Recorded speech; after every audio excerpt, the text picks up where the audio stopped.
Ai ai ai. Ai ai ai. E a me nonno. È grandissimo sto parco, eh. Aspetta, amico mio. Sono tutto orecchi, qual è il problema? Sentiamo. Ai, ai, carina. Il Palermo. Mm, Fa schifo. mm.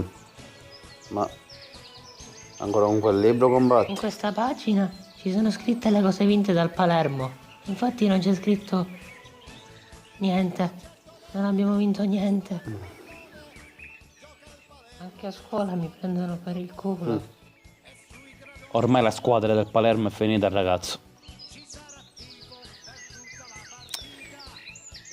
Finché avremo a Zamparini come presidente, il Palermo farà sempre schifo.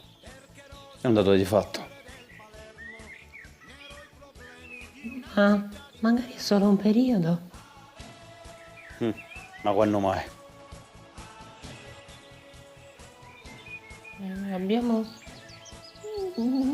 Abbiamo vinto solo 7 partite. Anche a me queste cose dispiacciono.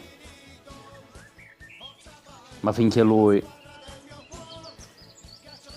cambierà allenatore come se fossero cravatte, non andremo mai da nessuna parte. Guarda qua, è pieno di nomi, di allenatori, giocatori mediocri. I giocatori buoni si vincono tutti e a noi non ne resta niente. Siamo destinati a scendere in Serie B. E a Palermo che ci resta di buono?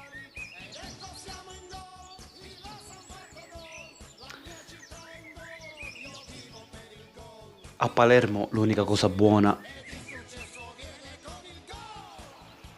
è un mangiare, tipo pane e panelle, pane cameusa, crocchette, acquarume. Quelle Cibo! sono le cose buone che sono rimaste a Palermo. Ma di calcio, amico mio, ormai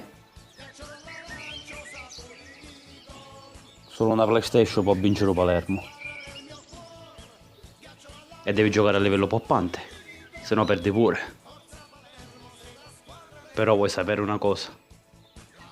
Che cosa?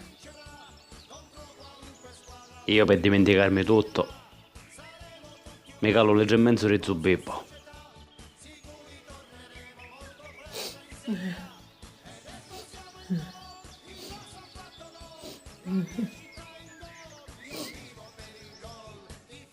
Zobibbo fa male. Sì, non fa tanto male. Me ne amico mio. Non ti preoccupare.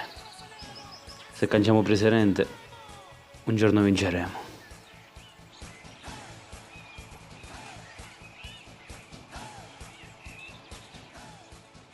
Il Palermo non cambiò mai presidente e il bambino diventò un alcolizzato di Zubibbo.